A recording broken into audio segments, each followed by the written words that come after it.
जय मसीह के दोस्तों, एलोहिम चर्च चैनल कुरुक्षेत्र में आपका हार्दिक स्वागत है। मैं पास्टर सतवीर सिंह आशा करता हूँ आप अपने घरों में हैं, सुरक्षित हैं और प्रभु के अनुग्रह में हैं। आज हम परमेश्वर के वचन से कुछ पल बातचीत करेंगे और हम परमेश्वर के वचन से आज लेकर आए हैं जो हम सब के लिए आशीष का कारण है और चेतावनी का भी।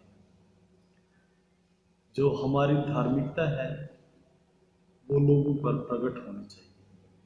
हमें खुद को पता होना चाहिए कि हम किस राह पर हैं और जिसे हम मानते हैं, जिस परमेश्वर को हम लोग मानते हैं, उसकी रजा क्या है, उसकी इच्छा क्या है।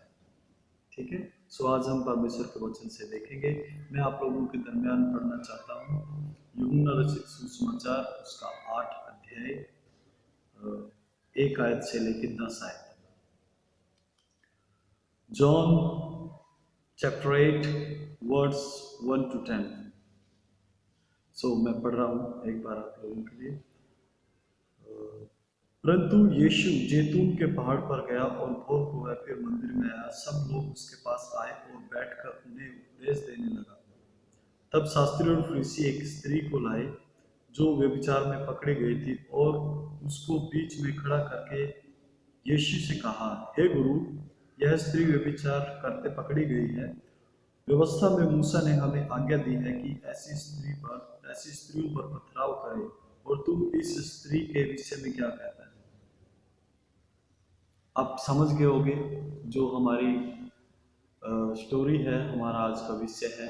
ये वो व्यभिचारिणी स्त्री है जब शास्त्री फरीसी सदूकी लोग प्रभु यीशु मसीह की परीक्षा करने के लिए उसकी मनसा को जानने के लिए उसके पास लेकर आए और उन्होंने कहा, हजरत मूसा की व्यवस्था के मुताबिक हमें इस स्त्री को पथराव करने का आदेश मिला है। व्यवस्था कहती है कि इस स्त्री को अपने बीच में से नाश कर दिया जाए ताकि ऐसी बुराई यहूदियों में, इजरायलियों में दोबारा ना पाए और लोग इस बात से जानने पाए कि उनका परमेश्वर महान परमेश्वर है और तमाम प्रकार की बुराइयों को इसी प्रकार खत्म करता है। इस कारण व्यवस्था में ये आज्ञा दी गई। परमेश्वर के दास मूसा ने जब इस आज्ञा को पाया तब परमेश्वर की इच्छा, मर्जी, मनसा यही थी कि उनके बीच में से तमाम प्रकार की बुराइयों को खत्म कर दिया जाए। पर आज हम जब इसे देखते हैं, इस गंभीर मुद्दे को, इस गंभीर विषय को प्रभु यीशु मसीह के सामने लाया गया। प्रभु यीशु मसीह के सामने लेकर जब आए तब उनके मन में न्याय के प्रति जानने की इच्छा नहीं थी। खाली ये वो जानना चाहते थे यीशु मसीह इसके प्रति कोई गलती करे और हम इसके साथ इसे भी पथराव करेंगे कि ये परमेश्वर के प्रति कोई अपराध करे। परंतु प्रभु यीशु मसीह ने उस स्त्री की तरफ और उन लोगों की तरफ देखा और कहा, सही है जो हजरत मूसा अलैहिस्सलाम ने कहा है, मूसा नबी ने कहा है, वो सही है कि इस प्रकार की बुराई को हमें खत्म करना है और इस स्त्री को हमें पथराव करना है। परंतु क्वेश्चन मार्क, परंतु पहला पत्थर आगे लिखा हुआ है। जब हम पढ़ते हैं, पहला पत्थर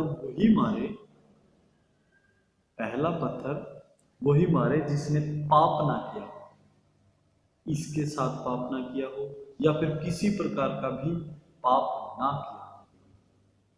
ये वो सेंटेंस है जो व्यवस्था में उस समय से जुड़ा हुआ था और इसका अर्थ हमें भी जानना है और उनको भी जानना है जो सिर्फ कायदा परस्त है, जो कट्टरवादी है, उन्हें भी जानना है।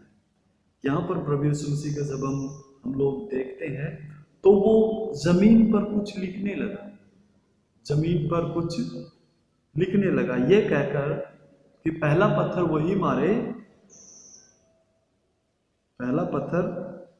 वही मारे जो कोई निर्दोष हो, जिसने पाप ना किया हो। तो क्या प्रभु यीशु मसीह जमीन पर क्या लिख रहे थे? प्रभु यीशु मसीह जमीन पर परमेश्वर की आज्ञाओं को लिख रहे थे, परमेश्वर की विधियों को लिख रहे थे, परमेश्वर के नियमों को लिख रहे थे, कायदों को लिख रहे थे। और जब उन्होंने देखा तो उन्होंने उन आज्ञाओं के प्रति खरा अपने आप को नहीं पाया, इसीलिए वो लोग पत्थर छोड़ के और वहां से चले गए। क्या आप मेरी बात समझ रहे हैं, सुन रहे हैं? यदि आप सुन रहे हैं, समझ रहे हैं, तो हाँ और आमीन करके जरूर मेरे को बता दें कि आप इस बात को समझ रहे हैं।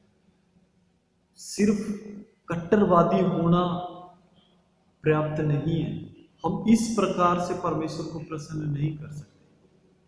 हमारे मन में, हमारे हृदय में परमेश्वर की समय अनुसार मनसा क्या है, हमें खुद को जानना।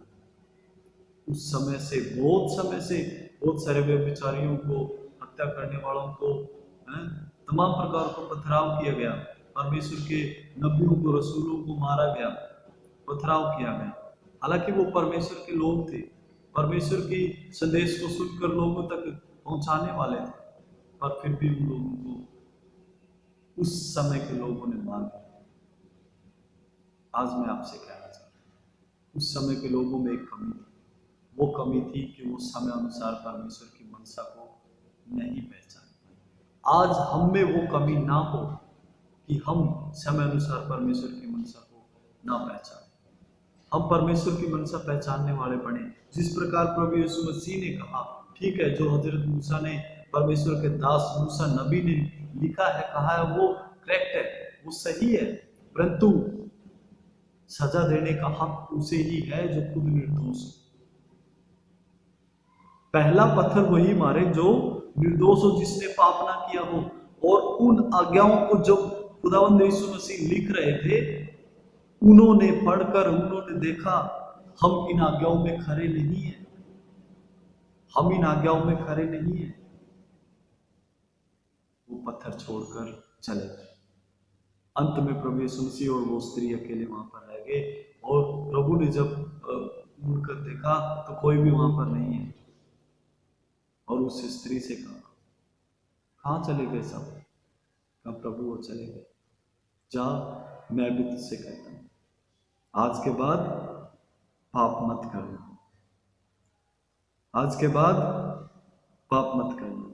एक आयत में आप लोगों से पढ़कर समाप्त करूंगा। उसने कहा, हे प्रभु, किसी ने नहीं। यीशु ने कहा, मैं भी तुझ पर दंड की आज्ञा नहीं देता, जा, फिर पाप ना करना। जा, फिर पाप मत करना। यह सबसे बड़ी बात है। प्रभु यीशु मसीह सजा देने का इख्तियार रखते हैं, परंतु वो सजा देने के लिए नहीं, पश्चाताप का अवसर लेकर दुनिया में, पश्चाताप का अवसर लेकर है। हम कितने अपराधी हैं, हम अपने आप को जानते हैं। हम कितने पानी में हैं, हम अपने आप को भली भांति जानते हैं। परंतु प्रभु यीशु मसीह पश्चाताप का अवसर लेकर हमारे लिए दुनिया में आए हैं, और उसके नाम से पछताकर हम परमेश्वर से पापों की क्षमा पाते हैं।